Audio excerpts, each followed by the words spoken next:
നമസ്കാരം. പെൻഷൻ ഗുണഭോക്താക്കൾ അറിഞ്ഞിരിക്കേണ്ട ഒരു പ്രധാനപ്പെട്ട വീഡിയോയിലേക്ക് എല്ലാവർക്കും സ്വാഗതം. ആദ്യമായി കാണുന്നവരാണെങ്കിൽ സബ്സ്ക്രൈബ് ചെയ്യാനും അതുപോലെ ലൈക്ക് ചെയ്യാനും മറക്കല്ലേ.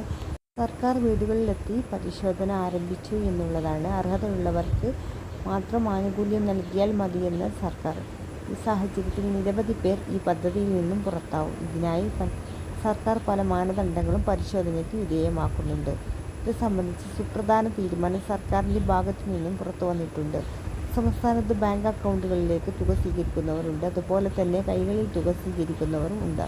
നിലവിൽ 5 മാസത്തെ പെൻഷൻ കുടിശ്ശികയുണ്ടെങ്കിൽ പോലും 2024 ജൂൺ മാസം സംസ്ഥാനത്ത് അതാത് മാസത്തിലെ പെൻഷൻ തുക കൃത്യമായി വിതരണം ആരംഭിച്ചിരിക്കുന്നു. 5 മാസത്തിലെ പെൻഷൻ കുടിശ്ശികയിൽ നിന്ന് അതിൽ 2 മാസത്തെ പെൻഷൻ കുടിശ്ശിക ഓണത്തിന് മുന്നോടിയായി വിതരണം ചെയ്യും എന്ന പ്രധാന അറിയിപ്പുകളും പുറത്തു വന്നിട്ടുണ്ട്.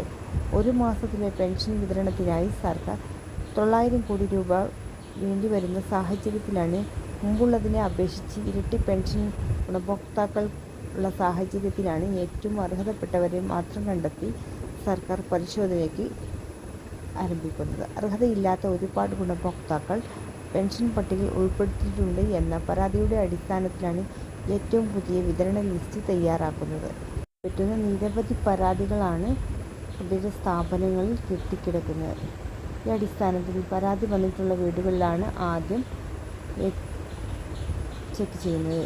എന്നിട്ട് അറിയിപ്പുകൾ അനുസരിച്ച് വിവിധ ഘട്ടങ്ങളിലായി പരിശോധന നടത്തും. പ്രധാന ഭൗതിക സാഹചര്യ മാനദണ്ഡം അനുസരിച്ചാണ് പെൻഷൻ വാങ്ങുന്ന ഗുണഭോക്താവിൻ്റെ വീട് 2000 സ്ക്വയർ ഫീറ്റിന് മുകളിലാണെങ്കിൽ, അതുപോലെ തന്നെ രണ്ടാമത്തെ കാര്യം അവരുടെ വീട്ടിൽ AC കണക്ഷൻ ഉണ്ടെങ്കിൽ, മൂന്നാമത്തെ കാര്യം അവരുടെ വീട്ടിൽ 4 വീലർ വാഹനം ഉണ്ടെങ്കിൽ പോലും അവർക്കൊന്നും തന്നെ ഇനി പെൻഷൻ ലഭിക്കുകയില്ല. അവരെല്ലാവരും തന്നെ പട്ടികയിൽ നിന്നും പുറത്തായി. ഇതുപോലെ ഇനി 60 വയസ്സ് കഴിഞ്ഞവർക്ക് അപേക്ഷിക്കുന്നവർ അവരുടെ വീട്ടിൽ ഉദ്യോഗസ്ഥർ വന്ന് പരിശോധന വിധേയമാക്കിയ ശേഷമാണ് അവർക്ക് പെൻഷൻ ലഭിക്കുകയുള്ളൂ. ഇതിൽ നിങ്ങൾ പെട്ടിട്ടുണ്ടോ എന്ന് ഉറപ്പുവരുത്തുക.